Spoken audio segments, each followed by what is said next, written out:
चलो स्टार्ट करते हैं। Cost of capital last lecture में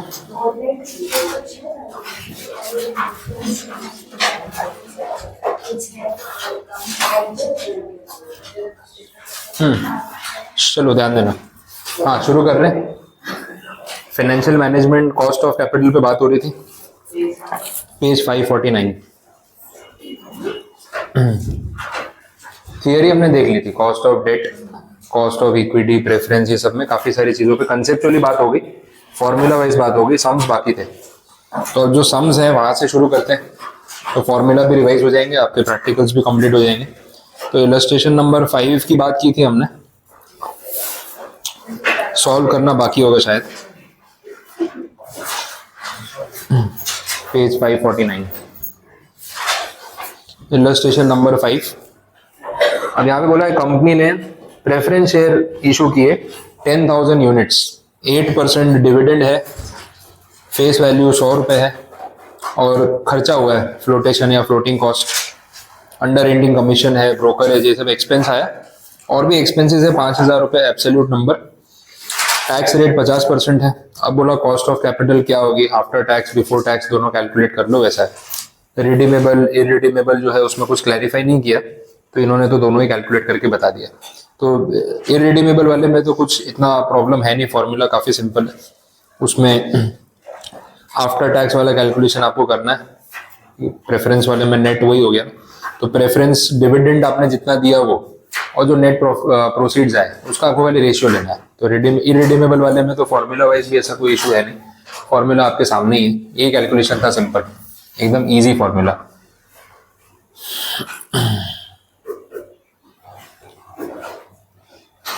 लेकिन ये सब कैलकुलेट करने के लिए जो डेटा आपको दे रखा है उसके बेसिस पे चलना पड़ेगा। अगर हम फॉर्मूला लेके चल रहे हैं, preference dividend divide by net proceeds into 100, तो प्रेफरेंस डिविडेंड के नाम पे आपने कितना दिया पहले तो वो कैलकुलेट करना पड़ेगा। हाँ एब्सोल्यूट नंबर में 8% तो पता है, 10,000 शेयर्स 100 रुपए के, ये कितना हो गया, 10 लाख हो गया, इसके ऊपर 8%, तो इफेक्टिवली वो अमाउंट कितना आ जाएगा, 80,000। प्रेफरेंस डिविडेंड के नाम पे आपने दिया 80,000। अब नेट प्रोसीड्स कितने मिले आपको वो भी देखना है। 10 लाख रुपए के प्रेफरेंस शेयर आपने इशू किए थे, तो 10 लाख के सामने आपको अंडर राइटिंग कमीशन देना पड़ा, ब्रोकरेज देना पड़ा, 3% तो वहीं चला गया, 3% होगा 30,000, तो वो गया, तो कितना बचा 970, और 5,000 रुपये आपके अदर एक्सपेंसेस हुए, अब माइनस कर लो, तो फाइनली कितना बचा 965, तो ये रहा डिनोमिनेटर में आ गया 965। तो cost of preference after tax irredeemable निकालना है तो सिंपल फॉर्मूला, 80,000 डिविडेंड आपने चुकाया और 9,65,000 रुपीज आपने यूज किए, परसेंटेज में कन्वर्ट करोगे, कॉस्ट ऑफ प्रेफरेंस आ चुकी है। समझ आ गया। अब प्रेफरेंस में वो टैक्स वाला पॉइंट वैसे प्रैक्टिकली तो बनता नहीं, अपन ने बात की थी कि प्रेफरेंस डिविडेंड आफ्टर टैक्स ही पे होता है, तो एक्चुअली में वो टैक्स का कोई बेनिफिट या डिडक्शन आपको मिलने वाला है नहीं, डेट में मिलता है, इक्विटी और प्रेफरेंस में नहीं मिलता, तो एक्चुअली तो यही आंसर है। बट फिर इन्होंने क्वेश्चन में बोला है कि बिफोर टैक्स भी कैलकुलेट करो, ठीक है, तो ये सिर्फ थियोरेटिकल है, ये रियलिस्टिक नहीं है, प्रैक्टिकल नहीं है, सिर्फ थियोरी बेसिस पे किया। जो भी आपका ये रेट आ रहा है ना 8.29 आफ्टर टैक्स कॉस्ट, बोला बिफोर टैक्स कितना होगा, तो जो टैक्स का रेट है वो यूज करके हमें बिफोर टैक्स परसेंटेज निकाल लेंगे। टैक्स का रेट है कितना, 50% दिया था यहाँ पे, तो आपको यहाँ पे जो भी रेट आया इसको डिवाइड करना है 1 माइनस टैक्स, इससे डिवाइड करना है बस, और कुछ नहीं है। ये सिर्फ थियोरेटिकल है कि बिफोर टैक्स कितना होगा, तो बिफोर टैक्स करोगे तो इसका डबल आ जाएगा, डिवाइड बाय 50% करोगे तो डबल हो जाएगा, तो this is before tax and this is after tax. In reality तो यही रेट है, लेकिन अगर आपको थियरी बेसिस पे करना है तो आप नहीं निकाल सकते हैं वैसे। बोलो कुछ कंफ्यूजन, एक्चुअली तो पूछना ही नहीं चाहिए था, बट ठीक है, दिया है तो कर दिया, फॉर्मूला है तो अप्लाई कर दिया, प्रैक्टिकली नहीं। अब नेक्स्ट रिडीमेबल वाली स्टोरी, ये देख लो, ये क्या लेके आए कॉर्पोरेट डिविडेंड, हाँ मैं भी देख रहा हूँ, ये तो क्लियर हो गया, ये कुछ पूछा है ना मांगा, अच्छा ओके, ये पॉइंट है,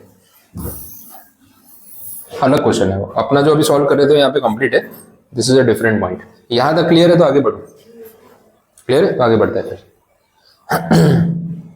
यहाँ पे ऐसा बोला है कॉस्ट ऑफ प्रेफरेंस कैपिटल निकालनी if the corporate dividend tax is 10%। Corporate dividend tax का मतलब है कि आपको सरकार को टैक्स चुकाना पड़ेगा एज अ कंपनी। जैसे आप डिविडेंड बांटोगे, डिविडेंड बांटते ही आपका टैक्स लग जाएगा।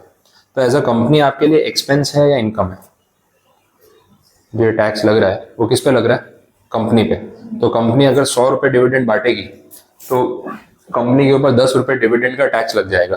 तो 100 रुपए डिविडेंड देते ही 10 रुपए का खर्चा हो गया। तो अल्टीमेट एक्सपेंस कितना हुआ? 110 रुपए। बात समझ आई? बस यहाँ पे वही किया।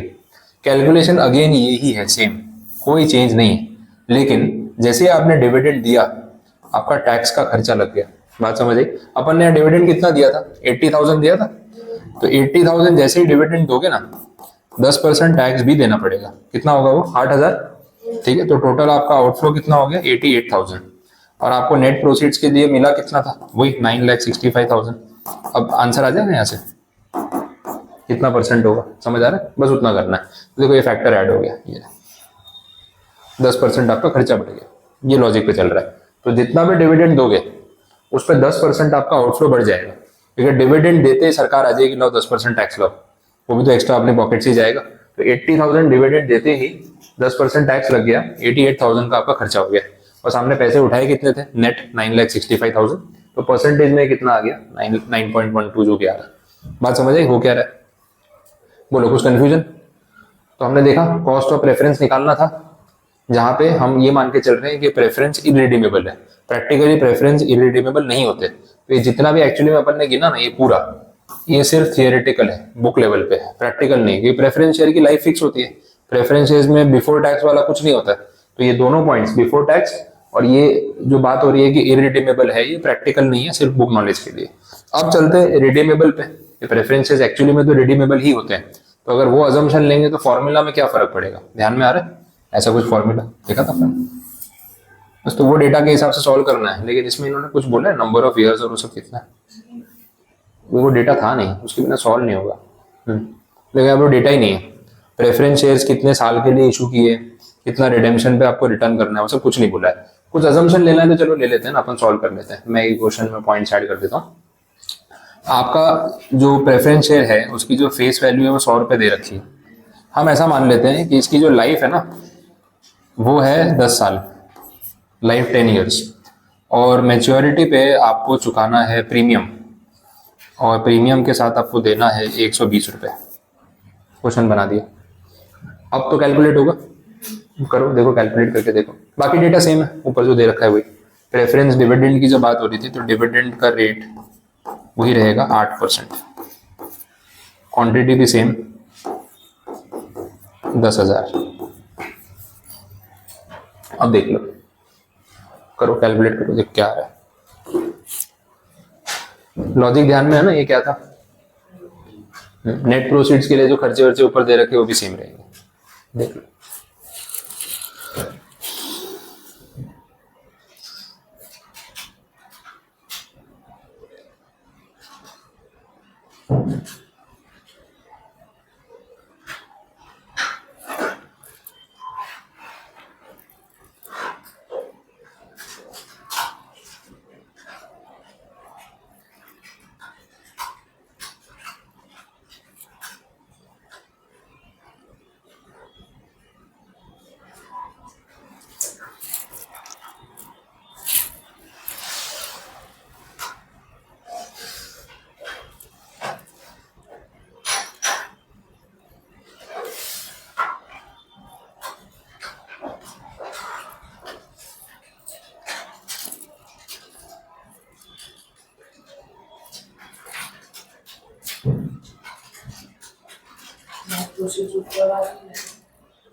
ऊपर वाली सेम ही आएगी। नेट प्रोसीड्स में वही सारे खर्चे लेने, सेम ही आएगा।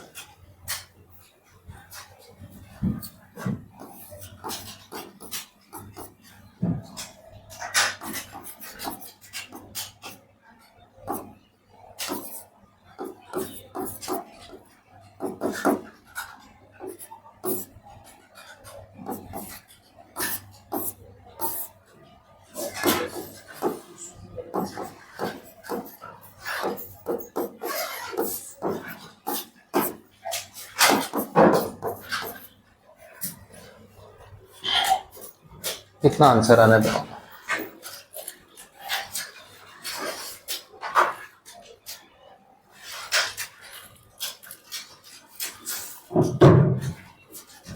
9.56.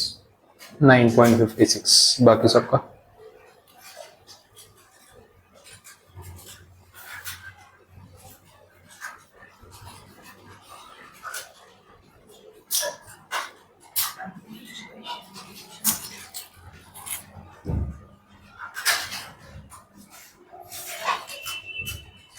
नंबर्स तो यही होंगे। 80,000 डिविडेंड, 12 लाख रुपीज मेच्योरिटी पे देने होंगे 120 के हिसाब से। नेट प्रोसीड्स तो ऊपर गिने थे वही रहने वाले 9.65 लैक्स। 10 साल में डिवाइड करेंगे तो वो प्रीमियम वाला पोर्शन आ जाएगा एनुअली, और नीचे भी वही दो अमाउंट्स।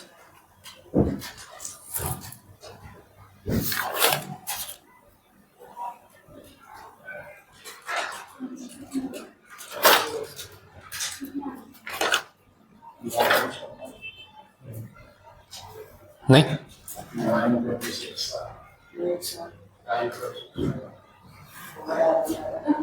ये सेम डेटा में अलग आंसर लाते हो, ये कैसा टैलेंट है?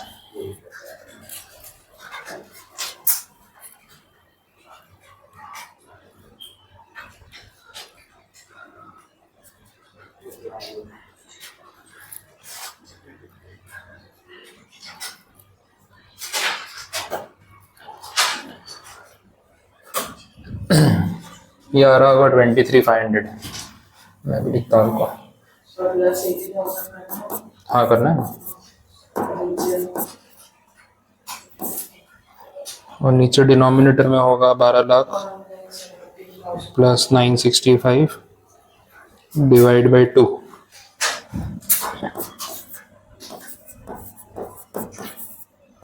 10,82,500 होगा ना डिनोमिनेटर में, ये दोनों का एवरेज।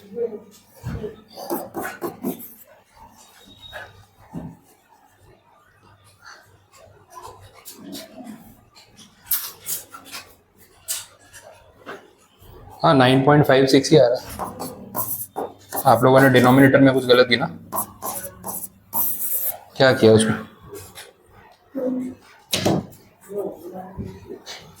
12 लाख को 956 का, सॉरी 965 का एवरेज लेंगे ना, तो 10,82,000 समथिंग आ रहा है, 500 आ रहा है।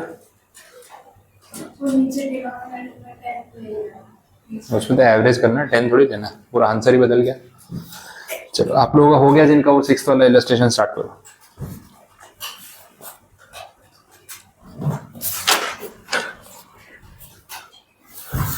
उसमें आफ्टर टैक्स वाला ही गिनना, बिफोर टैक्स वाला कुछ काम का नहीं है। आफ्टर टैक्स ही गिनो, ये बात प्रेफरेंस की हो रही है। करो फटाफट स्टार्ट करो।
तो सेम टाइप का ही सम है, तो होपफुली इसका आंसर आपका सही आना चाहिए।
बोलो, हो रहा है?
चलो कंप्लीट हुआ, बहुत टाइम हो गया, इतने में हो जाना चाहिए।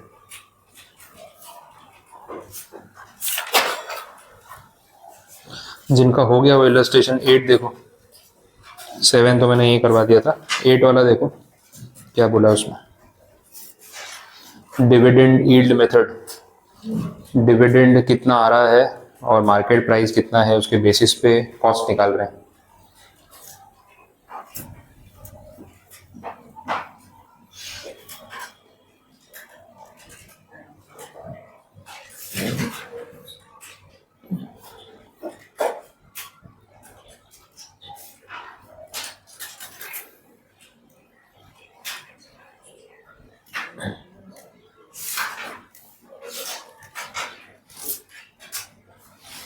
सिक्स वाला किसी का नहीं आया हो, कुछ करवाना है तो बताओ।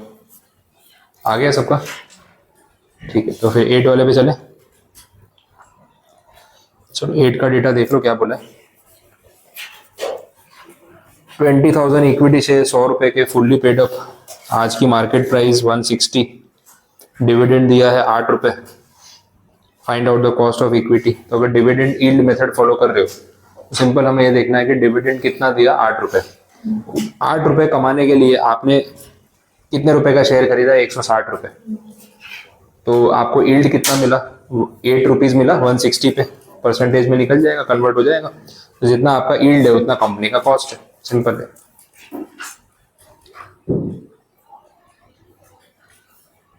वन 160 पे 8 रुपीज मतलब 5%, सिंपल हो गया। 5% डिविडेंड है, डिविडेंड यील्ड बोलते हैं। रेट में फर्क होता है, यील्ड में फर्क होता है। थोड़ा ये वर्ड समझा देता हूं।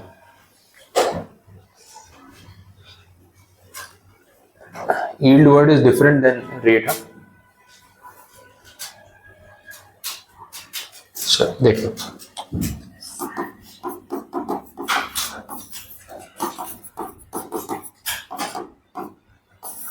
देखो ऐसा कुछ है, शेयर की फेस वैल्यू है 100 रुपए, उस पे आपको डिविडेंड कंपनी ने पे किया 10 रुपए, समझ आ रहा है?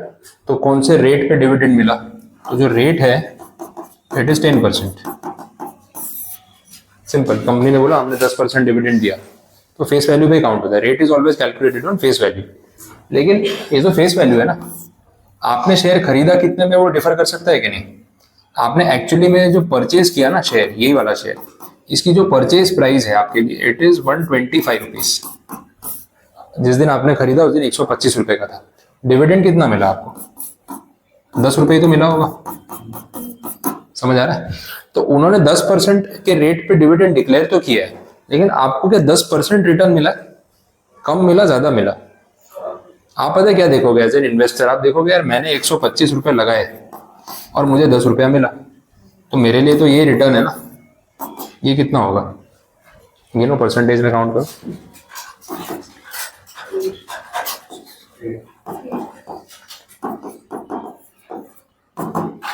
आपका यील्ड जितना आपने जनरेट किया हो तो 8% ही हुआ ना। 125 रुपए लगाए और 10 रुपए वापस आए, तो 10% रिटर्न थोड़ी हुआ। आपके लिए रिटर्न कितना हुआ? 8% हुआ। ये शेयर किसी ने 90 रुपए में खरीदे होते हैं डिस्काउंट पे, तो उसका यील्ड है ना 10% से भी ज्यादा हो जाता। तो यील्ड मतलब एक्चुअली हमने कितना जनरेट किया। और रेट मतलब फिक्स कि कितना उन्होंने डिक्लेयर किया, तो दोनों में डिफरेंस रहेगा। वो लोग हमेशा रेट पर मतलब फेस वैल्यू पे डिक्लेयर करते हैं, बट आपकी जो यील्ड निकलती है इस पे डिपेंड करती है। बात समझ आए? तो वही तो यहाँ पे क्वेश्चन है कि डिविडेंड यील्ड के हिसाब से गिनो तो कॉस्ट ऑफ सिक्योरिटी कितनी है। तो भाई मैंने 125 रुपए में अगर प्रेफरेंस खरीदा था, मुझे 10 रुपए डिविडेंड मिला, तो मेरे लिए यील्ड 8% है। तो जितना मेरे लिए यील्ड है उतना कंपनी के लिए समझो कॉस्ट है। समझ आए? आपकी कमाई मेरा खर्चा है। बात क्लियर होगी? तो सिंपल वो कंसेप्ट है। बोलो अब कुछ कंफ्यूजन? समझ आया? Next illustration number 9, earnings yield method. इसमें फर्क क्या था? डिविडेंड के बदले हम अर्निंग पर शेयर अज्यूम करते हैं। इससे ज्यादा क्वेश्चन में कुछ नया नहीं है, सेम टाइप है। आपको देखना है तो पहले सॉल्व कर लो। अभी इसमें भी आफ्टर टैक्स ही सॉल्व करना, बिफोर टैक्स कुछ काम का नहीं है। पूछ ले एग्जाम में तो फॉर्मूला ही लगाना है, बट कंसेप्चुअली काम का नहीं है। यहाँ पे 1000 शेयर इशू किए हैं 100 रुपए के हिसाब से, फुल्ली पेड अप, और कंपनी ने प्रॉफिट कमाया है 10,000 रुपए after tax. 10,000 is PAT। If the market price of these shares is 160, find out the cost of equity before and after tax, assuming the rate of tax as 50%। Simple है, कोई problem नहीं, calculation बड़ा easy सा है। यहाँ पे 1000 shares है, face value 100 रुपए, तो कैपिटल 1 लाख रुपए हो गया फेस वैल्यू के हिसाब से। आगे इन्होंने बोला कि कंपनी ने जो प्रॉफिट कमाया after tax PAT, it is 10,000 rupees. ये प्रॉफिट कमाया टैक्स के बाद। अब फॉर्मूला अगर वो अर्निंग्स यील्ड मेथड के हिसाब से हम जा रहे हैं, फॉर्मूला बोलता है earning per share divide by market price per share into 100, यही बोला। तो ये EPS कैसे गिनेंगे? अर्निंग पर शेयर कैलकुलेट कैसे होगा? तो earning per share is simply equal to profit after tax divide by number of shares. Simple हो गया। एक शेयर पे कितना कमा के दिया? भाई 10,000 रुपए कमा के दिए, और जो नंबर ऑफ शेयर्स हैं वो 1000 है, तो अर्निंग पर शेयर आ गया आपका 10 रुपए। सिंपल। तो ये आपका न्यूमरेटर तो मिल चुका है। उन्होंने शेयर की मार्केट प्राइस दे रखी है कि फेस वैल्यू भले 100 रुपए है, लेकिन आज की डेट में शेयर 160 रुपए पे बिक रहा है। This is the market price. तो यील्ड कितनी होगी? 1/16 जो भी हो रहा है करके देख लो। ये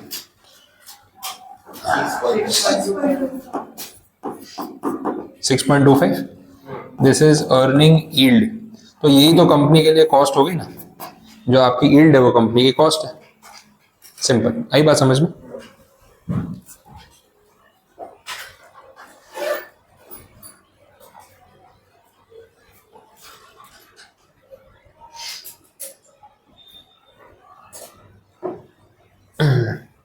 कुछ कंफ्यूजन है तो बताओ।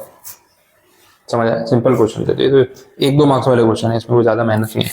और ये आफ्टर टैक्स है ना 6.25। अगर आपको बिफोर टैक्स निकालना है तो कुछ नहीं करना है, जो भी आफ्टर टैक्स आया ना उसको डिवाइड कर दो 1 माइनस टैक्स रेट से, तो अपने आप वो बिफोर टैक्स आ जाएगा, डबल हो जाएगा, और कुछ नहीं।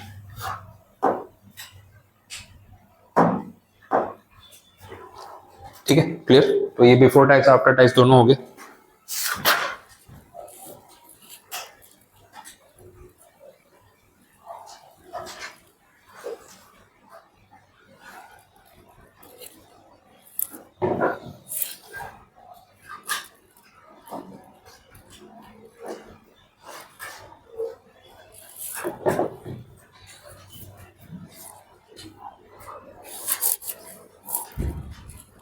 चलो next question,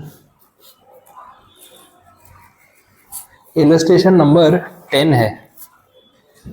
dividend yield plus growth model.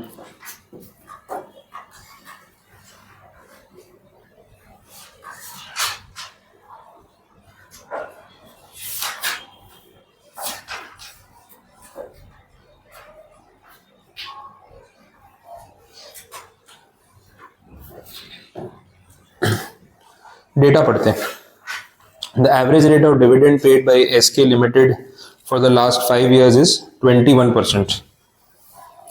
अच्छा, इतने रेट पे लोग डिविडेंड पे करते आए हैं लास्ट 5 साल में 21%। The earnings of the company have recorded a growth rate of 3% per annum. 3% growth तो इनका रेगुलर बेसिस पे हो ही रहा है, ये डिटेल्स है। बाकी market value of the equity share is estimated to be ₹105। Find out the cost of equity share capital. Determine the estimated market price of the equity share if the anticipated growth rate of the firm rises to 5%, अगर growth rate change हो गया तो उसका क्या impact पड़ेगा वो भी पूछा हुआ है। ठीक है, बाकी और क्या डिटेल्स निकालनी है। If the companies cost of capital is 20%, वो तो फिर क्वेश्चन चेंज करते जा रहे हैं कि ऐसा होगा तो क्या, वैसा हो गया तो क्या, तो एक एक करके अपने गिन सकते हैं। तो पहला जो क्वेश्चन पूछा है उसमें बोला find out the cost of equity share capital. तो क्या करें, कुछ कंसिडर करें। Determine the market price of the share assuming same dividend per share. मतलब आपको अप्रोच समझ आ रहा है कौन सा यूज करना है, डिविडेंड वाला, क्योंकि डेटा में बात किस चीज की हो रही है, डिविडेंड की। लास्ट 5 साल से कंपनी जिस रेट पे डिविडेंड डिक्लेयर कर रही है वो रेट है 21%। कंपनी की अर्निंग्स के हिसाब से वो लोग बोल रहे हैं कि हर साल का ग्रोथ रेट फिक्स्ड है 3% पर एनम। तो लास्ट में देख लेंगे। इक्विटी शेयर्स की जो मार्केट वैल्यू चल रही है अभी वो है 105। अब इसके बेस पे आपको कॉस्ट ऑफ इक्विटी निकालनी है और मेथड अज्यूम करना है डिविडेंड पर शेयर वाला। तो अभी डिविडेंड पर शेयर वाला मेथड अपन ने देखा तो सही, डीपीएस डिवाइड बाई एमपीएस, वही तो होता है। तो सेम वही वाला फॉर्मूला आपको यूज करना है और जो आंसर आएगा उसमें लास्ट में वो ग्रोथ परसेंटेज ऐड कर देना है। ये अपन ने बात की थी कि ग्रोथ फिक्स्ड है, लास्ट में प्लस कर देंगे। अब देखो फॉर्मूला के हिसाब से चले तो मार्केट प्राइस पर शेयर कितनी है, 105। डिविडेंड में बोला है ना 21%, तो वो तो रेट है। रेट का मतलब क्या होगा, फेस वैल्यू पे होगा ना, अभी बात की अपन ने। तो फेस वैल्यू 100 रुपए, तो डिविडेंड कितना हो गया 21 रुपए। यहाँ आ जाएगा 21 डिविडेंड पर शेयर इंटू 100 करो, परसेंटेज पता चलेगा कितना हो रहा है। ये निकालो कितना हो रहा है, 20% हो रहा है। और लास्ट में ये ग्रोथ परसेंटेज ऐड करना है ना डायरेक्ट 3, तो कितना हो गया 23 हुआ। समझ आया कैसे गिना अपन ने। तो ग्रोथ वाला खाली लास्ट में ये प्लस हो गया फैक्टर, बाकी की चीजें सेम है। अब एक पॉइंट आ चुका है, बाकी के पॉइंट्स अपन सॉल्व कर सकते हैं। ए वाले का आंसर आ गया है, बोलो कंप्लीट है। बी वाले में क्या करेंगे,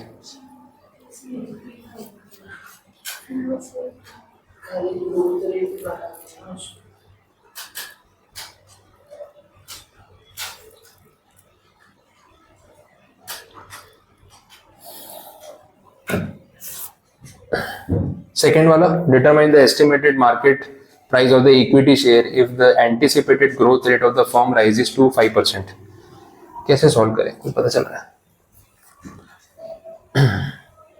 देखो बाकी का सारा डेटा सेम रहेगा, खाली जो फाइंड करना है ना आपको एस्टिमेटेड मार्केट प्राइस वो चेंज हो जाएगा, उसको ढूंढना है। अगर ग्रोथ रेट चेंज हो गया 5% बन गया तो अब देखो इसको कैसे कंसिडर करना है वो समझो। देखो डेटा थोड़ा बता देना, मैं लिखवा देता हूँ। जो फॉर्मूला है कॉस्ट ऑफ इक्विटी वो हम देख रहे थे, dividend per share divide by market price per share into 100 plus growth percentage. यही किया आपने। डिविडेंड था 21 रुपये, प्राइस था 105, 100 रुपये, और प्लस ग्रोथ रेट कितना लिया 3%। ये कैलकुलेट करके आपका आंसर कितना आ गया 23%। तो कॉस्ट ऑफ इक्विटी आ गई। अब वो ऐसा बोल रहे हैं कि अगर ये ग्रोथ रेट 3% से बढ़ा के 5% हो जाए तो इस पे क्या असर पड़ेगा, ये पूछा है। तो इन शॉर्ट हम यही सारा डेटा यूज करेंगे और मिसिंग फैक्टर इसको बना देंगे। अब इसी चीज को मैं कैलकुलेट करूँ तो ऐसे होगा, ये ध्यान से समझो। कॉस्ट ऑफ इक्विटी तो अपनी आ गई ना 23%, ये वाली, इसको यूज करेंगे। डिविडेंड पर शेयर सेम रहेगा, मार्केट प्राइस अपने को फाइंड करना है तो उसको अननोन रखेंगे, और ग्रोथ परसेंटेज कितना अज्यूम करना है 5%। बात समझ आई। तो फर्स्ट क्वेश्चन में उन्होंने हमसे ये फाइंड कराया, फिर इसको यूज करके अब हम ये फाइंड करेंगे, और ग्रोथ परसेंटेज चेंज हो गया। बोला है क्वेश्चन में 3% नहीं 5% लेना है। अब ये तो सब रिवर्स कैलकुलेशन वाली बात होगी। ये 23 माइनस 5 कर दो, ये 21 इंटू 100 कर दो डिवाइड बाई एमपीएस, ये हो जाएगा 18%।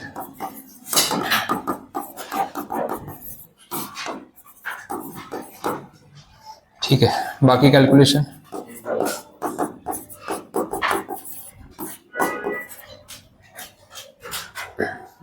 बोलो। 11.116.7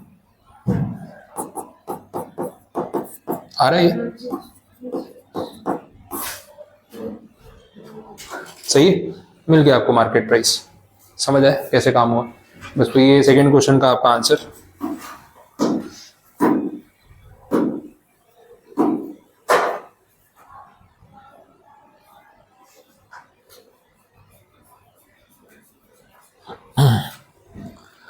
चलो आगे बढ़ते हैं। थर्ड क्वेश्चन में क्या पूछा है? If the companies cost of capital is 20% and the anticipated growth rate is 5%, determine the market price. चलो जो फैक्टर चेंज कर दिया वो यूज कर लेते हैं अपन, इधर ही करवा रहा हूँ।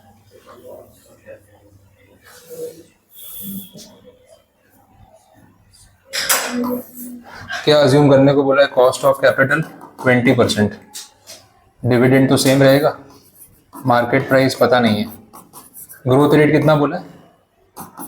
5%। ठीक है, वही सेम ही तो क्वेश्चन हो गया। वापस से सॉल्व करके देख लो। ये 20 माइनस 5 15, ये 2100 डिवाइड बाई एमपीएस उधर जाएगा, 2100 डिवाइड बाई 15, बस तो आंसर आ गया। ठीक है, समझ आ रहा है? फॉर्मूला में खेल रहे हैं, एक मिसिंग दूसरा चेंज, अपडेट करो। तो ये फॉर्मूला आपको पता है, वैल्यू पुट कर करके सॉल्व करते रहो। चलो 10th वाला क्वेश्चन भी डन। 11th अभी बाकी रखेंगे कि उसकी थियरी मैंने नहीं समझाई है, तो 11th अपना पेंडिंग रहेगा। तो टॉपिक ही पेंडिंग है इसीलिए। नेक्स्ट इलस्ट्रेशन नंबर 12, ये कर सकते हैं। इसमें मैंने आपको बोला cost of newly issued equity shares. तो न्यूली इशूड की मार्केट प्राइस कभी कभी डिटरमाइन करना पॉसिबल नहीं होता है, तो बोला नेट प्रोसीड्स यूज कर लो। अभी आप ही ने तो शेयर बेचे हैं, तो जितना पैसा आपने मांगा है वही तो प्राइस है। तो मार्केट प्राइस बोलो नेट प्रोसीड बोलो, एक ही बात हो गई ना। तो न्यूली इशूड शेयर्स में नेट प्रोसीड ही मार्केट प्राइस अज्यूम किया जा सकता है। उसके बेस पे क्वेश्चन देख लेते हैं। फेस वैल्यू 100 रुपए, मार्केट वैल्यू कितना है? 105 रुपए, सिक्योरिटी प्रीमियम 3 रुपए, आफ्टर टैक्स अर्निंग्स दे रखी है, कॉस्ट ऑफ इशू दे रखा है, और टैक्स का रेट दे रखा है 50%। बट क्योंकि टाइटल में बोला है calculate cost of new equity capital, तो हमने मार्केट वैल्यू यूज ना करके नेट प्रोसीड्स पे जाएंगे, है ना। भले डेटा में दिया है, स्टिल हम नेट प्रोसीड्स का यूज करेंगे। नेट प्रोसीड कितना आया ये शेयर में? एक बार गिन के बताओ ना, नेट प्रोसीड कितना है? 100? कैसे? फेस वैल्यू 100 रुपए आपने मांगी होगी, 3 रुपए प्रीमियम मांगा होगा, 103, और 3 रुपए आपका कॉस्ट लग गया इशू में, फ्लोटेशन कॉस्ट, वापस 100 पे आ गए। ठीक है, तो नेट प्रोसीड्स आपका आ गया 100। तो कॉस्ट ऑफ इक्विटी निकालेंगे, और इक्विटी की तो परपेचुअल लाइफ होती है, तो अर्निंग्स के बेसिस पे अगर कैलकुलेट करोगे तो ईपीएस बाई नेट प्रोसीड्स खत्म हो गया। इसमें वो मैच्योरिटी वैल्यू वाला कोई फॉर्मूला है नहीं। ठीक है, तो कॉस्ट ऑफ इक्विटी है ना, डेडलाइन तो होती नहीं इसकी, और आफ्टर टैक्स ही होता है प्रैक्टिकली, तो वही फॉलो करेंगे। बोलो कुछ कंफ्यूजन है तो बताओ। सिंपल।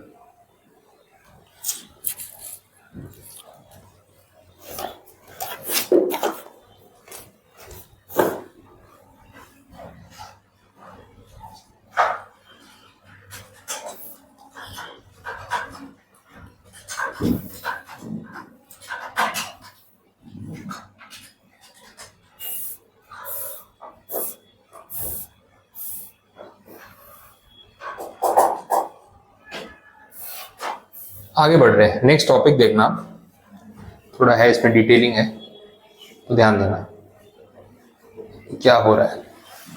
अब यहाँ पे बात हो रही है कॉस्ट ऑफ रिटेन्ड अर्निंग्स की। अब बोले सर रिटेन्ड अर्निंग्स में क्या कॉस्ट? वो तो कंपनी ने जो प्रॉफिट कमाया, रिटेन्ड अर्निंग्स था क्या, वो याद है? क्या था, मीनिंग बता दो।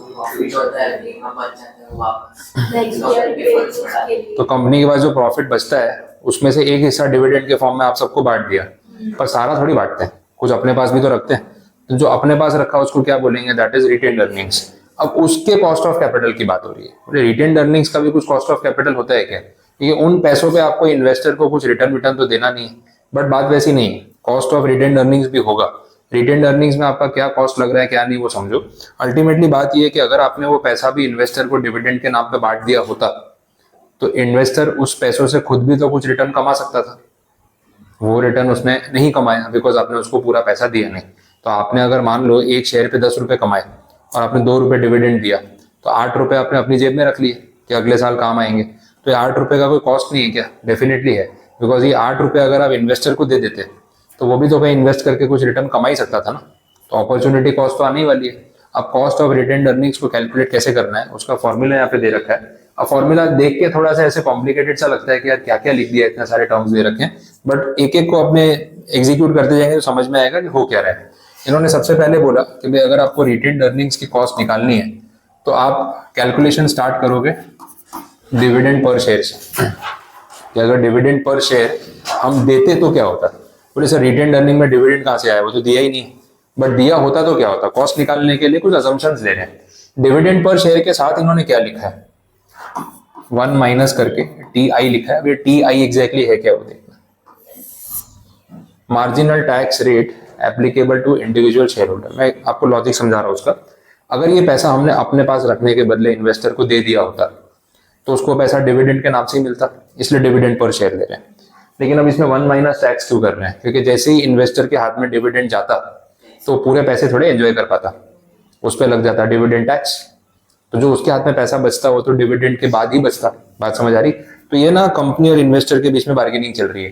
कंपनी बोल रही है भाई हम पैसा रिटेन कर रहे हैं, इन्वेस्टर बोल रहा है फिर इस पे हमको क्या मिलेगा, आपने तो सारा पैसा रख लिया। कंपनी इन्वेस्टर को समझा रही है कि देख भाई अगर तू पैसा डिविडेंड के फॉर्म में लेके जाएगा तो सारा पैसा यूज नहीं कर पाएगा, अगर हमारे हाथ में रहेगा तो पड़ा रहेगा पूरा। अब मान लो जैसे मैंने आपको कैलकुलेशन बोला, एक बार लिख रहा हूँ यहाँ पे, वो 10 रुपए की बात हो रही थी, जो अपना ईपीएस था, वो ईपीएस में से 2 रुपए तो मैं आपको दे चुका हूँ ना डिविडेंड। बात हो रही है ये 8 रुपए की, जो रिटेन्ड अर्निंग्स के फॉर्म में मेरे पास पड़ा है। अब अगर ये मेरे हाथ में है तो ये 8 रुपया पूरा है, आप बोलो लाओ ये भी दे दो। अब जैसे ही मैं आपको ये 8 रुपए दूंगा ना, इस पे आपका टैक्स लग जाएगा, तो क्या आपके हाथ में 8 रुपए पूरा बचेगा? नहीं, खर्चा हो जाएगा। अच्छा, ये 8 रुपए अगर मैं आपको दूंगा तो इसमें वो जो अपना ब्रोकर्स होते हैं, शेयर ब्रोकर जिसके थ्रू आप शेयर खरीदते हो, उसको भी कमीशन मिलता है। तो जैसे ही 8 रुपीज मेरे हाथ से निकल के आपके पास जाएगा डिविडेंड के फॉर्म में, तो ये 8 रुपीज में से एक तो आपका टैक्स चला जाएगा और दूसरा क्या चला जाएगा, ब्रोकरेज। तो आपके हाथ में पूरे पैसे नहीं बचने वाले। तो अगर आप कॉस्ट गिन रहे हो कि मेरा कितना पैसा कंपनी में फंसा हुआ है, तो आपका 8 रुपया नहीं फंसा हुआ है, आपका 8 रुपया माइनस टैक्स माइनस ब्रोकरेज, फिर जो बचा वो फंसा हुआ है। बात समझ आ रही है? क्योंकि जैसे जब तक मेरे हाथ में ये 8 रुपया है, जैसे आपको दूंगा ना, ये 8 का 6.5 या 7 रुपये हो जाएगा आफ्टर टैक्स आफ्टर ब्रोकरेज। तो बेटर है मेरे पास रहने दो। और अगर आप ये गिन रहे हो कि इसमें आपका कितना पैसा फंस गया या आपकी अपॉर्चुनिटी कॉस्ट क्या है, तो वो 8 रुपए पे मत गिनना, फिर वो नेट अमाउंट पे गिनना, क्योंकि 8 रुपए दूंगा तो टैक्स भी तो भरना पड़ेगा। आ रही बात समझ में? फॉर्मूला में उन्होंने इसी चीज का इफेक्ट दिया है कि अगर डिविडेंड के फॉर्म में ये पैसा मैंने दे दिया तो उसमें से एक तो टैक्स कंपोनेंट आपका चला जाएगा, दूसरा ब्रोकरेज का कंपोनेंट चला जाएगा। मैं फॉर्मूला समझाने की कोशिश कर रहा हूँ कि ऐसा क्यों कर रहा है। बात समझ आ रही? तो देखो न्यूमरेटर सॉर्टेड है। अब जब कॉस्ट ऑफ कैपिटल निकालते हैं तो ऊपर तो डिविडेंड या अर्निंग्स लेते हैं, नीचे क्या लेते हैं, मार्केट प्राइस। ठीक है, तो मार्केट प्राइस वाला कंपोनेंट तो आने ही वाला है। अब मार्केट प्राइस वाले पॉइंट में केस क्या है, जब भी आपके पास कोई शेयर होता है और उसकी कुछ मार्केट प्राइस होती है, सपोज आपके पास ना रिलायंस का शेयर पड़ा है और रिलायंस का शेयर आज 1250 रुपए का है मार्केट प्राइस। आपने सोचा आज शेयर बेच देता हूं तो 1250 रुपए मिल जाएंगे। 1250 पूरे आपके हाथ में बचेंगे या इसमें कुछ टैक्स जाएगा? ये 1250 में प्रॉफिट भी तो हुआ होगा। आपने शेयर खरीदा था 900 रुपए पे, आज 1250 में बेच रहे हो, कितना प्रॉफिट बनाया? 350। 350 पे टैक्स नहीं लगेगा क्या? कौन सा टैक्स लगेगा? Capital gain. शेयर्स बेचते हैं तो कैपिटल गेन का टैक्स लगता है। तो अगर आप यहाँ पे मार्केट प्राइस पे शेयर बेच रहे हो तो आपके पास पूरा पैसा थोड़ी बचेगा, उसमें से आपका टैक्स चला जाएगा। ये रहा। तो ये जो टीई माइनस किया, पता क्या माइनस किया? जो आपका कैपिटल गेन का टैक्स गया। तो जो कॉस्ट ऑफ रिटेन्ड अर्निंग्स अपन गिनने की कोशिश कर रहे हैं उसमें फॉर्मूला वही है, अगर आपको ये दिख रहा हो। बस ये फैक्टर्स टैक्स वाले और ब्रोकरेज वाले एक्स्ट्रा कंसीडर कर लिए, नेट ऑफ कर दिया और कुछ भी नहीं किया। बोला ये डिविडेंड है, 8 रुपए ले जाओ, बट इसमें से टैक्स भर देना, ब्रोकरेज भर देना, फिर जो बचा ना वही अल्टीमेटली आपके हाथ में बचेगा। अच्छा, अगर शेयर बेचने की कोशिश करोगे तो शेयर बेचने पे कैपिटल गेन लगेगा, वो भी अपनी जेब से भरना। तो अगर आप ये गिन रहे हो, आर्ग्यूमेंट चल रहा है, अगर आप ये गिन रहे हो कि आपका इतना पैसा फंसा हुआ है, तो आप सिर्फ ये मत देखो कि ये भी देखो। मैं वैसे बता रहा हूँ, तो मैं आपको कन्विंस करने की कोशिश कर रहा हूँ कि जितना पैसा मेरे हाथ में रहेगा ना उतना आपके लिए अच्छा है। अगर मैं आपको दे दूंगा तो उसमें आपके सब खर्चे लग जाएंगे, बेटर है रिटेंशन करने दो। ये खर्चे इस पे तो लग ही चुके हैं, समझो। तो 2 रुपए मैंने आपको दिए ना, वो 2 रुपए में आपका टैक्स तो जाने ही वाला है, वो 2 रुपए में आपका ब्रोकरेज तो गया ही है, तो और क्यों नुकसान कर रहे हो? तो आप ये सोच रहे हो तो पूरे 8 रुपए आपके हाथ में नहीं बचेंगे, इसमें कुछ ना कुछ खर्चा आपका हो जाएगा। तो ये मेरे पास रहेगा ना तो इसमें खर्चा नहीं होगा, पर जैसे आपको हैंड ओवर करूंगा ना ये सारे एक्सपेंसेस आ जाएंगे। बात समझ आ रही? तो कॉस्ट ऑफ रिटेन्ड अर्निंग्स निकालने के लिए टैक्स और ब्रोकरेज का इफेक्ट भी दिया जाता है, ये चीज एड ऑन हो गई। अब फॉर्मूला में आपको कुछ कंफ्यूजन नहीं होगा कि हम ये सब क्यों कर रहे हैं, बहुत सिंपल सा फॉर्मूला हो गया कॉस्ट ऑफ रिटेन्ड अर्निंग्स गिनने का, कि भाई अगर डिविडेंड बांटा तो इसमें एक तो टैक्स जाएगा और एक जाएगा ब्रोकरेज।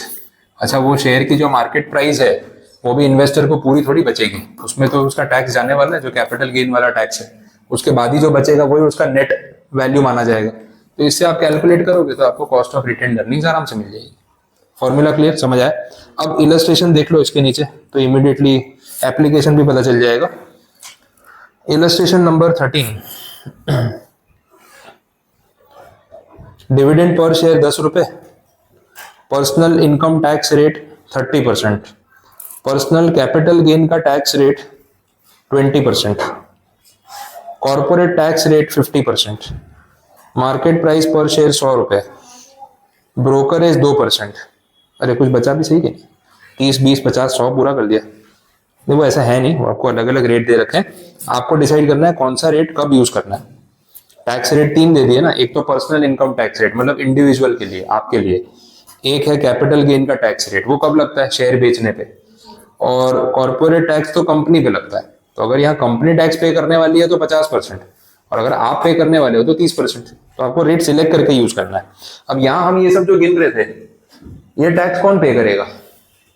डिविडेंड पे टैक्स कौन पे करता है? इन्वेस्टर पे करता है। तो रेट कौन सा लगेगा, पर्सनल वाला या कॉर्पोरेट वाला? पर्सनल वाला। समझ आया? अब देखो कंफ्यूजन करके छोड़ दिया ना, आप याद करके कहते टैक्स रेट लगता है, कैपिटल गेन लगता है, तो आपको ये पता है कैपिटल गेन का रेट अलग है, टैक्स का रेट अलग है, और टैक्स के रेट में 2 वैरायटी डाल दी, पर्सनल का रेट अलग, कॉर्पोरेट का अलग। अब बोले ये तो सोच के नहीं आए थे, तो गया। ठीक है, तो वो आपको आइडिया होना चाहिए कि यहाँ पे बात इन्वेस्टर की हो रही है ना, तो पर्सनल टैक्स रेट यूज होगा। तो फॉर्मूला यही रहने वाला है, आप डेटा खाली देख लो। डिविडेंड पर शेयर 10 रुपए, पर्सनल इनकम टैक्स का रेट 30%, पर्सनल ब्रोकरेज का रेट 20%, डिनोमिनेटर में मार्केट प्राइस शेयर की, मार्केट प्राइस कितनी? 100 रुपए, सॉरी ब्रोकरेज का रेट मैंने गलत ले लिया, हाँ सॉरी मैं 2 वो कैपिटल गेन वाला था, 0.02 है। ब्रोकरेज का रेट है 2%, 0.02, सॉरी मैं वो कैपिटल गेन वाले के लिए कंसिडर कर रहा था, और कैपिटल गेन का रेट आपको दे रखा है 20%। ठीक है, बस हो गया कैलकुलेशन, इस हिसाब से निकाल लो, जो आएगा वो रिटेन्ड अर्निंग्स। फॉर्मूला में लॉजिक ढूंढने का, कौन सी चीज क्यों दे रखी है वो समझ में आ जाए तो 90% फॉर्मूला याद करने का बर्डन ही खत्म हो जाता है। और मेन सारा गेम फॉर्मूला का है। एग्जाम में आपको चेकर को ये नहीं समझाना है कि मुझे कॉन्सेप्ट कितना पता है, वो तो आपके खुद के लिए, उसको तो आपको एक कैलकुलेशन करके दिखाना है। फॉर्मूला लगाया, आंसर निकाला, उसका काम हो गया, उसको क्या चाहिए। बट ये चीज आपके माइंड में जो अंडरस्टैंडिंग है वो तो लॉजिकल होनी चाहिए ना। फिर आप रट रट के जा रहे हो, लिख लिख के दिखा रहे हो, जितना रटा हुआ याद आ गया मार्क्स आ गए, फॉर्मूला याद नहीं आया, सम शुरू नहीं हो रहा। तो ये सब कंसेप्ट जो है ना, इसके लॉजिक पता होते हैं तो अपने आप फॉर्मूला बन जाता है। वैसा देखो ये चीज तो पता ही थी अपने को, ये थोड़ा बहुत ऐड हुआ हो, क्यों हुआ उसका रीजन आपके सामने वैसा। चलो, तो इलस्ट्रेशन नंबर 13 कंप्लीट। ऊपर फॉर्मूला में एक सेकेंड पॉइंट भी था, अब वो ऐड करा देता हूं, ग्रोथ वाला। अपन ने ग्रोथ कंसिडर किया नहीं था, बाई चांस अगर ग्रोथ होता तो उसमें यहाँ पे अपन उसको ऐड कर देते। डिविडेंड हर साल एक फिक्स परसेंटेज से ग्रो हो रहा है, वैसी बात है। सम में आएगा तो देखेंगे। यहां तक कोई कंफ्यूजन? कुछ पूछना है तो बताओ। तो इसके बाद फिर अपने चैप्टर के लास्ट फेज में जा रहे हैं, that is the overall cost of capital.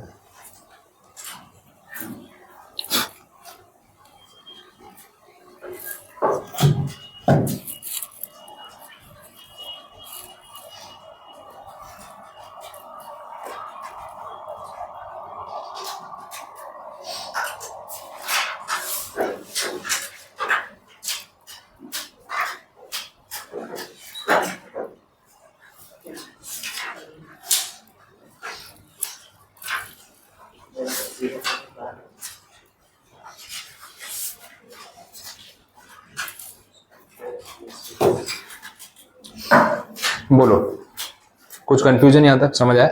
Next देख लेते हैं, अगला जो टॉपिक है वो लास्ट फेज है चैप्टर का, overall cost of capital. Overall cost of capital का मतलब ये है कि भाई मेरे कैपिटल के स्ट्रक्चर में,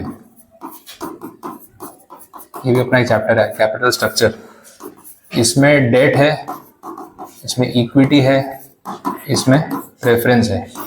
अब ये सब कुछ है, सबके ऊपर रेट अलग अलग है, तो कुछ एवरेज रेट भी तो निकलता होगा, तो उसको हम क्या बोलते हैं, that is the overall cost of capital या एवरेज कॉस्ट ऑफ कैपिटल। अब एवरेज कॉस्ट ऑफ कैपिटल जो भी मेरा होगा वो इम्प्लाइड सी बात है, मेरा जो रिटर्न जनरेट होगा ना, ये रिटर्न इस एवरेज से ज्यादा होना चाहिए। कॉमन सेंस हो गई ना, कैपिटल बजटिंग याद कर लो, कॉस्ट ऑफ कैपिटल मेरा एवरेज इन सबका निकाल के आ रहा है 12% पर एनम, तो जो मेरा IRR होगा वो इससे ज्यादा होना चाहिए, कम होना चाहिए, इंटरनल रेट ऑफ रिटर्न, तो रेट ऑफ रिटर्न तो ज्यादा ही होना चाहिए। अब अगर मेरा रेट ऑफ रिटर्न 15% है तो मैं ये बेयर कर सकता हूँ कि 12% कॉस्ट पे करने के बाद भी मेरे पास 3% बचेगा। लेकिन अगर मेरा रिटर्न, एक्चुअल रिटर्न जो है वो सिर्फ 10% है, तो मतलब ही नहीं है, 12% सबको चुकाने जाऊंगा तो मेरे पास क्या बचेगा, जेब से जाएगा। और ऐसी कंपनी कितने दिन चलेगी, 2% एक्स्ट्रा कहाँ से लाऊंगा, एक पॉइंट पे कैपिटल पूरी वाइप ऑफ हो जाएगी, कंपनी बंद हो जाएगी। तो आप जो रिटर्न कमा रहे हो वो रिटर्न आपकी एवरेज कॉस्ट से ज्यादा होना चाहिए, ये बात है। हम अभी कंपैरिजन नहीं कर रहे, हम ये देख रहे हैं कि एवरेज कॉस्ट गिनते कैसे हैं। तो कैलकुलेशन वाला पार्ट है यहाँ पे कि एवरेज कॉस्ट कैसे निकालनी है। इसके लिए इन्होंने अलग अलग अप्रोचेस यूज किए। हम weighted average cost of capital निकालते हैं, पहले तो आपको ये ध्यान रखना है, सिंपल एवरेज नहीं, वेटेड एवरेज। वेट्स अलग अलग लेते हैं, कहीं पे हिस्टोरिकल वेट्स का अप्रोच यूज होगा, नाम बता रहा हूँ खाली, बुक वैल्यूज यूज होंगी तो वो एक अप्रोच रहेगा, कहीं मार्केट वैल्यू यूज होगी तो वेट्स वहां से लेंगे तो अप्रोच अलग रहेगा, कहीं पे कुछ टारगेट वेट्स दिए होंगे तो वो अप्रोच अलग रहेगा। तो वेट्स चेंज होंगे लेकिन गिनने का तरीका जो है ना वो सेम रहने वाला है। ये स्टोरी है, कोई कंफ्यूजन है तो बताओ। क्लियर यहाँ तक? अब एक टॉपिक देखते हैं तो आपको आइडिया लगेगा कि कैलकुलेशन किस तरीके से जा रहा है। सबसे पहला जो सिस्टम है वेट्स का, that is the historical weight approach या बुक वैल्यू अप्रोच। तो उससे स्टार्ट करते हैं, एक सम कराऊंगा तो आपको समझ आ जाएगा कहाँ जा रहा है, फिर बाकी के मेथड्स में इतना प्रॉब्लम नहीं आएगा। तो देखो इलस्ट्रेशन नंबर 14 में क्या बोला, थियरी में ऐसा बोल रहे हैं कि this is the most convenient method to be used. बोला in this method the proportion of each source in the total capital structure is determined on the basis of the book value of the security. मतलब हम यहाँ पे जितने भी मेरे पास debt होगा, इक्विटी होगी, प्रेफरेंस होगा, तो हम उसकी कौन सी वैल्यू यूज करेंगे, बुक वैल्यू, और उसके बेसिस पे उसको वेट्स प्रोवाइड कर देंगे। वैसे डेटा आपके सामने है, उस बेसिस पे मैं कैलकुलेशन करवा देता हूँ, ध्यान दो। देखो एक कंपनी का कैपिटल स्ट्रक्चर आपको दे रखा है, बोला find out the simple and the weighted average cost of capital. देखते हैं क्या क्या है इनके स्ट्रक्चर में। एक तो लॉन्ग टर्म डेट्स हैं, कितने, 15 लाख रुपए। प्रेफरेंस शेयर कितने के ले रखे हैं, 10 लाख रुपए। इक्विटी में कितना पैसा रेज किया, 20 लाख रुपए। और रिटेन्ड अर्निंग्स हमारे पास पड़ी हुई है 5 लाख रुपए। तो ये सब मिला के कंपनी की टोटल कैपिटल है 50 लाख रुपए, including retained earnings.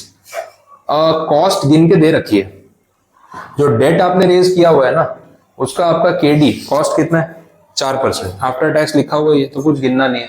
Cost of preference भी दे रखा है 12%, कॉस्ट ऑफ इक्विटी दे रखा है 15%, कॉस्ट ऑफ रिटेन्ड अर्निंग्स भी दे रखा है 15%। तो कॉस्ट तो सारा कैलकुलेटेड है, केडी, केपी, केई, केआर सब दे रखा है, वो तो गिनना नहीं है। अपने को सिंपल निकालना है एवरेज। तो एवरेज निकालने के लिए अगर हम बुक वैल्यू यूज कर रहे हैं तो कैलकुलेशन कैसे होना चाहिए वो आप देख लो।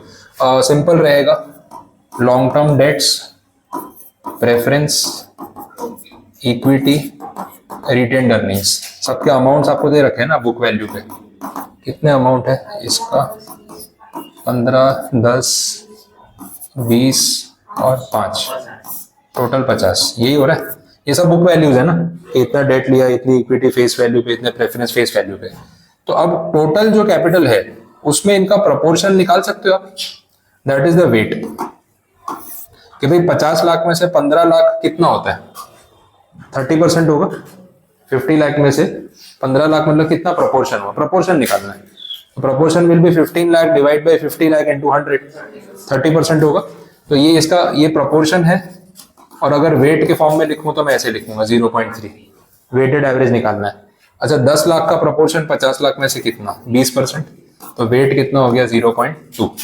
20 लाख का प्रोपोर्शन मतलब 40%, वेट हो गया 0.4। और ये हो गया 10%, वेट हो गया 0.1, टोटल आ जाएगा 1। प्रोपोर्शनेट कर रहे हैं हम, 50 लाख टोटल है, उसमें से किसका कितना हिस्सा है वो निकाल दिया। अब एक बार आपको ये प्रोपोर्शन पता चल गया तो वेटेड एवरेज कैलकुलेट कर सकते हैं। वेटेड एवरेज कैसे निकलता है, दिस मल्टीप्लाइड बाई दिस, ये आएगा।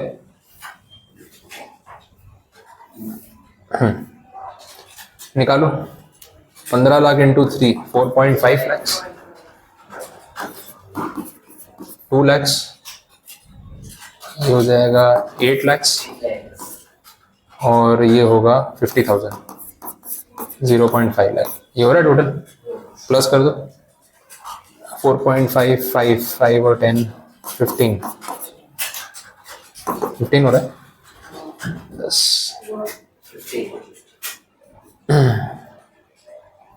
इनके साथ मैच हो रहा है।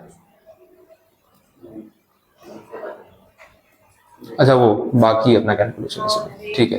ये इन्होंने जो अपन ने एवरेज किया इससे तो इसका एवरेज निकला, बट उन्होंने जो एवरेज मांगा है वो किस चीज का मांगा है, कॉस्ट ऑफ कैपिटल का, तो मल्टीप्लाई करना बाकी है ना, तो ये इनकम्प्लीट हो गया। तो अपने फिर इसको कैलकुलेट क्यों कर रहे हैं, जरूरत ही नहीं है ना, जरूरत नहीं है। ये गिना सही है आपने, बट इसकी नीड नहीं है, इसको हटा रहा हूँ। तो ये आपका इन्वेस्टमेंट या जितना भी आपने पैसा रेज किया वो, ये उसके वेट्स, और जो हमें वेटेड एवरेज निकालना है वो वेटेड एवरेज इसका नहीं निकालना है, हमें वेटेड एवरेज निकालना है कॉस्ट ऑफ कैपिटल का। तो ये सारे वेट्स हम कॉस्ट ऑफ कैपिटल पे अप्लाई करेंगे। लॉन्ग टर्म डेट जो आपने रेज किया उसकी आपकी कॉस्ट ऑफ कैपिटल कितनी है, 4%, तो ये वेट लगाएंगे इसके ऊपर, फिर वैसे ही बाकी सारे परसेंटेज।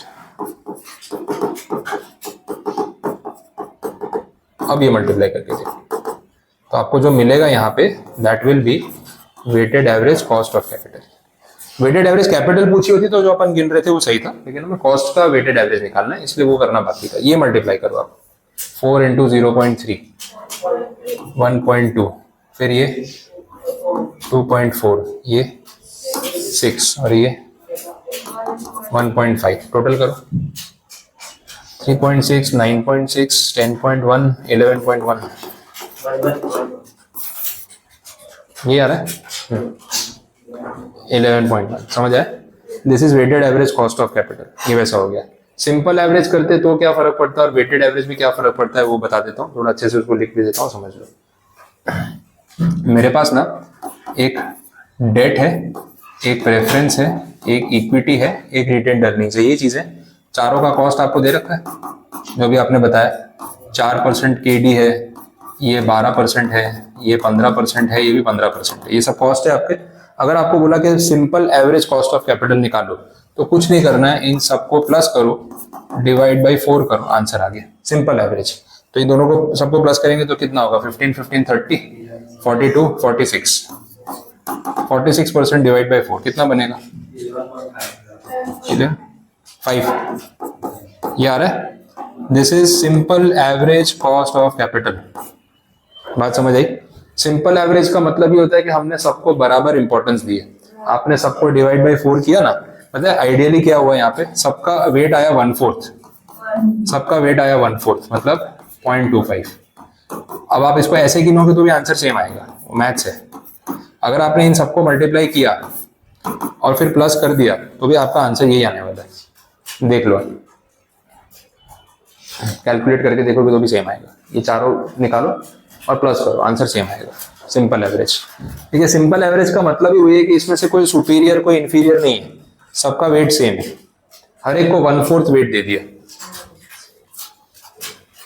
अपने क्या मैथ्स में सब गिनते तो है लेकिन उतना डेप्थ में जाते नहीं कि कर क्या रहे हैं, वो फॉर्मूला ओरिएंटेड रहता है। आप जब सिंपल एवरेज निकालते हो तो आप यही करते हो ना, 4 + 12 + 15 + 15 डिवाइड बाई 4, यही तो किया आपने। इसका मतलब ये है कि सबको आपने इक्वल वेट दिया।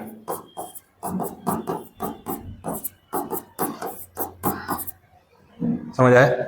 इसको ऐसे भी लिख सकते हैं, 4 × 1/4 + 12 × 1/4 है ना, + 15 × 1/4 लिख सकते हैं।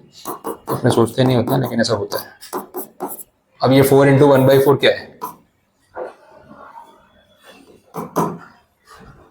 तो वेटेड एवरेज और सिंपल एवरेज में फर्क है। सिंपल एवरेज में सबका वेट सेम रहता है, बट वेटेड एवरेज में सबका वेट अलग अलग रहता है। अब वेटेड एवरेज में आप सबका वेट दे रहे हो ना, तो फिर उसमें चेंजेस आ रहे थे जो अपन ने पहले कैलकुलेट किया। वेट्स लिए थे ना, ये वाले, ये ये तो क्लियर हुआ ना सिंपल एवरेज वाला। और वेटेड एवरेज में क्या हो रहा था, यही था आपका के डी, के पी, के ई और के आर, ये रेट्स थे 4%, 12%, 15%, 15%। लेकिन इसका सिंपल एवरेज नहीं करना था, इसका वेटेड एवरेज करना था। तो बोले वेट्स कहाँ से लाएंगे, बुक वैल्यू में से। बुक वैल्यू ये रही, उसमें से वेट्स निकाल लिया हमने। तो ये अलग अलग वेट्स आ गए, 0.3, 0.2 है ना, 0.3, 0.2, 0.4 और 0.1। अब आप देखो वेट चेंज कर दिए तो एवरेज तो फर्क पड़ेगा ही ना, इसलिए फिर इसमें आपका आंसर 11.1 आ रहा है। समझ आए? तो क्योंकि वेट्स चेंज हुए अपने आप फर्क पड़ गया ना। This is called weighted average cost of capital. और मोस्टली वेटेड एवरेज ही निकलती है। सिंपल निकाल के क्या मतलब है, जब प्रपोर्शन अलग अलग है तो वेट पे लेना है आपको। तो ये फाइनल आंसर आया इस तरीके से, बुक वैल्यू मेथड। बात समझे, क्लियर हुआ?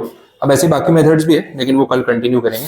Market value and everything, base ये रहने वाला है। अब उसमें फिर अंदर के पैरामीटर चेंज होते जाएंगे। यहाँ तक कुछ पूछना है, नहीं समझ आया तो बताओ, कोई कंफ्यूजन इसमें? क्लियर है सारे पॉइंट्स? बस ठीक है, ये लिखा हुआ चाहिए कुछ तो देख लो।